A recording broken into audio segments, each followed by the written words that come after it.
오늘 시편 본문은 하나님의 선하심과 권능을 찬양하는 내용으로 전반부 1절에서 8절과 후반부 9절에서 13절로 구성되어 있습니다.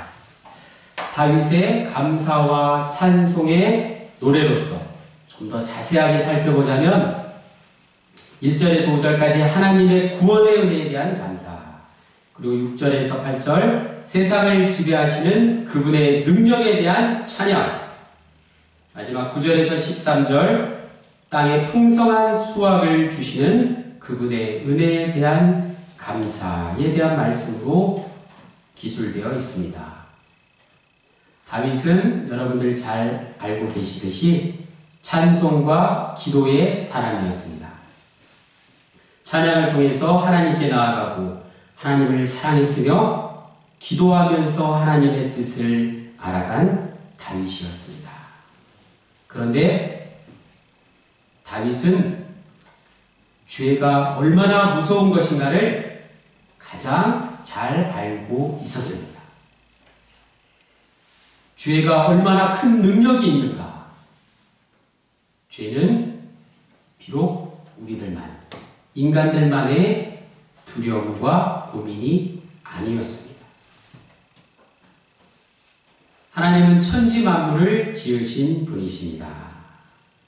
말씀으로 창조하셨기 때문에 하나님께서는 혹시나 천지를 창조하시는 것이 쉬운 일이었을지 모릅니다. 사람을 만드는 일 역시 그렇습니다. 반대로 우리 인간의 입장에서 창조란 것은 너무나 어려운 일입니다. 반대로 하나님에게 천지를 만드시는 일은 그리 어려운 일이 아니었습니다. 그런 하나님에게 인간의 죄를 해결하는 문제 결코 쉽지 않았습니다. 결국엔 자신의 아들을 보내어 십자가의 죽음이라는 통로를 통과하기에 하는 결단을 내려야 했습니다. 하나님 입장에서 인간의 죄 사함은 가장 어려운 방법이었고 단 한 가지 방법밖에 없었습니다. 하나님 자신의 존재보다 귀한 하나님 아들의 죽음의 대가를 지불하는 것이기 때문이었습니다. 그만큼 인간의 죄를 해결해야 한다는 것, 그것은 결코 쉬운 일이 아닙니다. 단 한 가지 방법밖에 없습니다.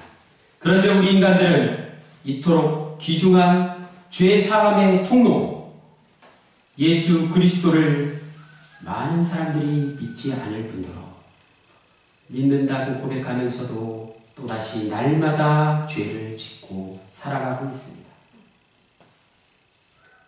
이런 우리에게 필요한 것은 무엇일까요?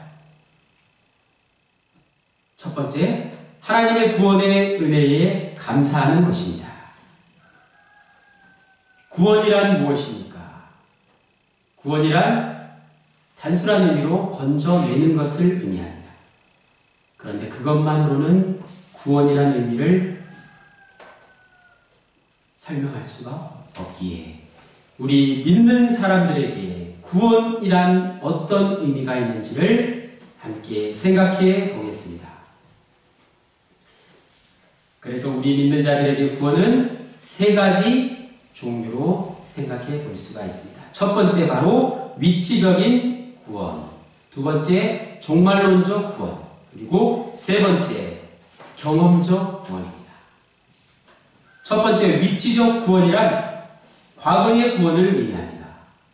이 자리에 함께 하신 저와 여러분 모두 구원받았습니다. 할렐루야! 구원받으신 분들입니다. 누군가 집요하게 당신은 구원받았나요? 구원받았습니까? 라고 묻는다면 자신감 있게 담대하게 말씀하셔도 좋습니다.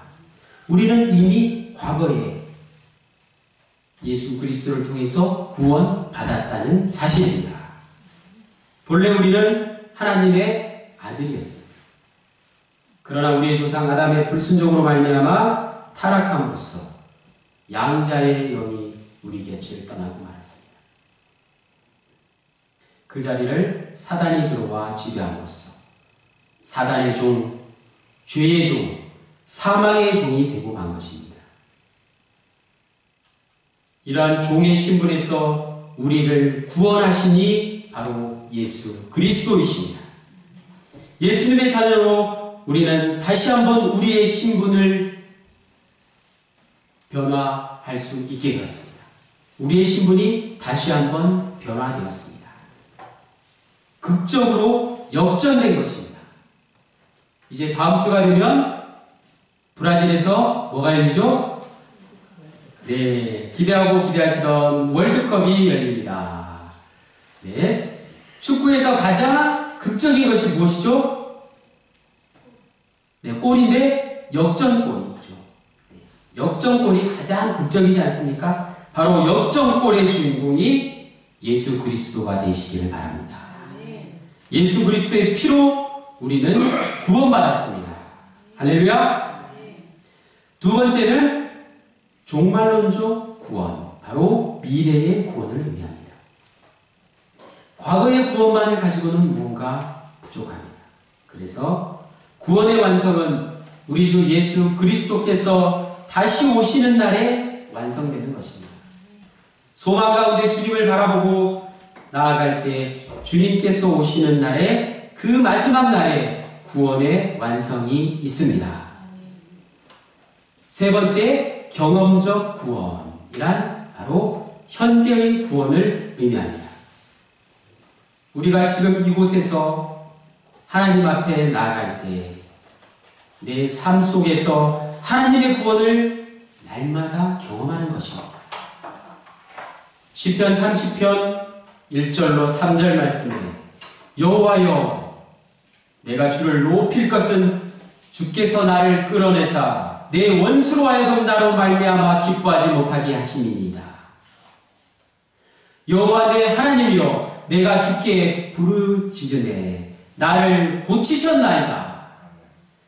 여호와여 주께서 내 영혼을 수월에서 끌어내어 나를 살리사 무덤으로 내려가지 아니하게 하셨나이다. 아멘. 다윗은 고통 중에서 구원을 호소하는 많은 시를 썼습니다. 시편 30편처럼 구원을 받은 이후에도 이를 잊지 않고 감사하는 찬양의 시를 썼기에 더 위대한 다윗인 것입니다. 오늘 우리에게 요구되는 것, 바로 시편 30편의 말씀과 같이 구원받은 이후에도 감사하는 것, 바로 구원의 은혜에 감사하는 것입니다. 오늘 본문 1절로 5절에 나오는 하나님은 바로 경험적 구원, 현재의 구원을 주시는 분이십니다. 하나님의 구원에 대한 감사의 노래가 바로 오늘 본문 1절로 5절까지의 말씀입니다. 다윗은 하나님의 은총을 체험하고 찬양과 서원의 이행으로 그 은혜에 보답하기를 노래하고 있습니다. 하나님께 경배와 찬양을 드리기 위해 그에 대한 보상이나 보답만을 구해서는 어찌 갚으심을 받겠느냐고 사도 바울은 로마서 11장 35절에서 책망하고 있습니다. 이와 반대로 받은 은혜에 감사하여 주의 은혜에 감사하여 주께 헌신하고자 하는 신앙은 참으로 아름다운 모습이지 않겠습니까? 주께 받은 은혜가 나를 살렸는데 어찌 내가 감사하지 않겠습니까? 그래서 이 구원의 은혜에 감사하는 것이 가장 먼저입니다. 그래야만 오늘 본문에 이어서 나오는 하나님의 능력을 찬양하고 하나님의 섭리에 감사할 수 있습니다. 저와 여러분의 삶 속에서 하나님의 섭리에 감사할 수 있기를 바랍니다. 매일같이 하나님의 구원의 은혜를 감사하는 저와 여러분이 되시기를 소망합니다. 두 번째, 세상을 지배하시는 하나님의 능력을 찬양함에 있습니다. 우리가 예배 전에 부른 찬양 주의 임재 앞에 잠잠해 라는 찬양이 있었습니다. 우리는 주님께 예배하는 이 시간 주님께서 우리와 함께 하심을 느끼며 주의 임재 앞에 잠잠해질 수밖에 없는 존재입니다. 주의 영광 앞에 잠잠해질 수밖에 없는 존재들입니다. 주의 능력 앞에, 오늘 본문에 나오는 주의 능력 앞에 잠잠해질 수밖에 없는 그런 존재임을 이 시간 함께 고백하기를 원합니다. 우리 함께 주의 임재 앞에 잠잠해 3절 함께 찬송하겠습니다.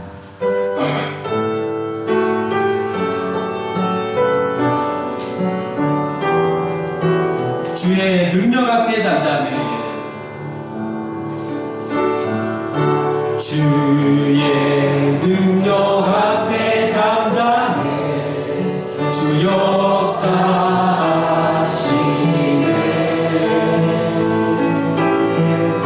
죄 사하고 치유하시는 놀라운 주네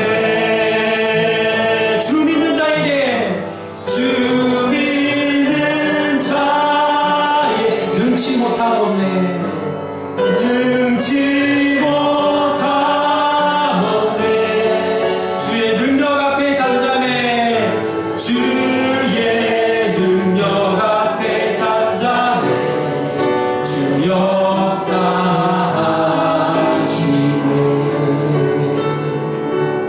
할렐루야. 마지막 세 번째 단락 9절에서 13절은 우리에게 풍성한 수확을 주시는 하나님의 섭리를 찬양하는 내용입니다. 여러분들에게 아주 친숙한 그런 구절이 나오고 있으니까 함께 말씀을 살펴보겠습니다.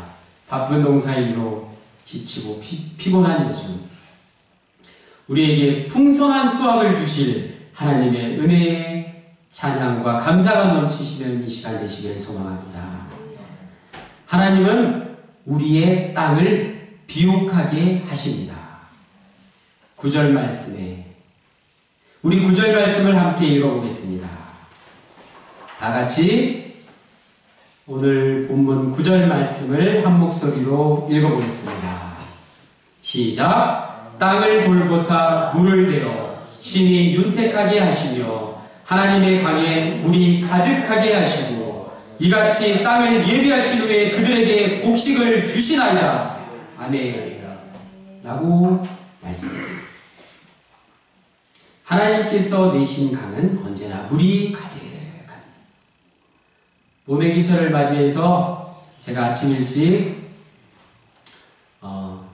동네 입구에 이제 나설 때 우리 박원달 성인님께서 논에 항상 물을 대고 계셨어요. 며칠 동안 새벽같이 일찍 나오셔서 우리 성인님 논에 물을 대시고 또 그 앞에 맞은편에 있는 이웃의 논에도 물을 대시는 모습을 보았습니다. 물이 있어야 벼가 자라나죠. 물이 이렇게 그러다가 어느 날 토요일인가 물이 가득해진 논을 바라보니까 야 하나님의 은혜가 바로 생각났습니다. 우리에게 물을 주시는 일은 물론 우리 서기님의 노력이 필요하지만 우리 사람들의 노력이 필요하지만 하나님께서 주시는 물이라고 오늘 말씀에 나와 있습니다. 물은 이 세상 모든 만물에게 가장 소중한 것입니다. 물은 초목에도 동물에게도 사람에게도 살아갈 수 있는 힘을 제공해 주는 것입니다. 이처럼 물은 매우 소중한 것이지만 매우 풍부하게 이 세상에 널리 주어져 있습니다. 그렇기 때문에 많은 사람들이 물의 소중함을 미처 깨닫지 못하고 감사할 줄도 모릅니다. 그러나 사막이나 광야에 가보십시오. 물이 없으면 물의 귀중함을 소중함을 진정으로 깨닫게 됩니다. 물이 땅에 스며들 때 비로소 땅은 비옥하게 되고 식물이 잘 자라나게 되는 것입니다. 하나님의 은혜를 바로 이 물에 비유할 수 있습니다. 하나님의 은혜도 우리에게 물처럼 풍부하게 주어져 있기 때문에 때로는 그 은혜에 감사하지 못하는 우리들의 모습입니다. 그럼에도 불구하고 하나님은 모든 사람들이 은혜를 받도록 풍성히 물을 쏟아 부어주시는 것입니다. 또 하나님은 땅에 싹을 내게 하십니다. 10절 말씀을 우리 함께 읽어보겠습니다.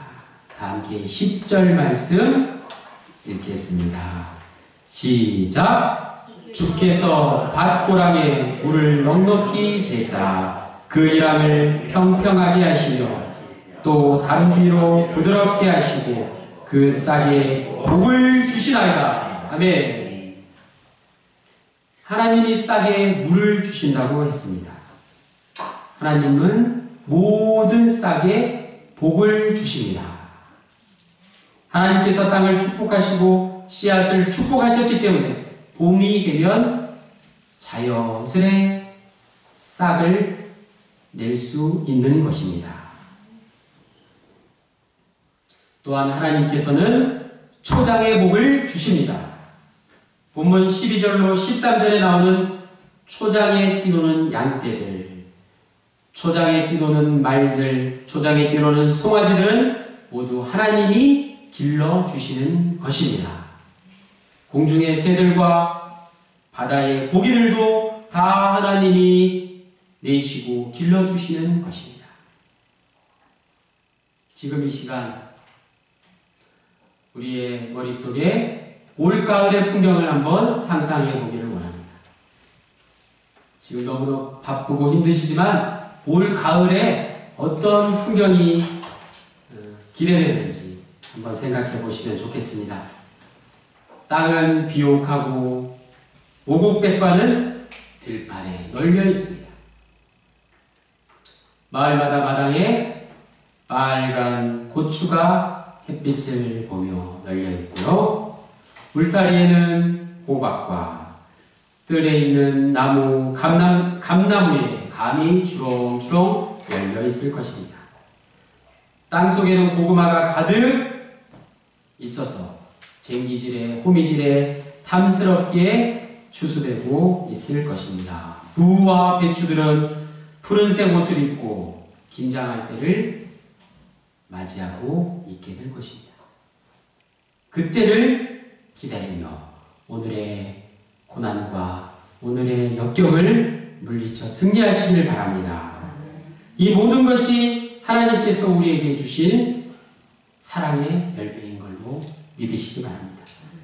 마음껏 먹고 마음껏 뛰돌며 잘 살라고 하나님께서 우리에게 축복하신 은혜의 선물인 것입니다. 오늘 말씀을 통해서 먼저는 하나님의 구원의 은혜에 감사하는 우리 낙평경의 군우들 모두가 되시기를 소망합니다. 하나님의 구원의 은혜에 감사할 때 우리는 세상을 지배하시는 하나님의 능력을 찬양할 수 있으며 풍성한 수확을 주시는 하나님께 감사할 수 있기 때문입니다. 가장 먼저가 구원의 은혜에 감사하는 것입니다. 그 구원의 은혜가 날마다 저와 여러분에게 임하시는 놀라운 축복의 은혜가 있으시기를 간절히 축원합니다. 할렐루야. 기도하시겠습니다. 사랑의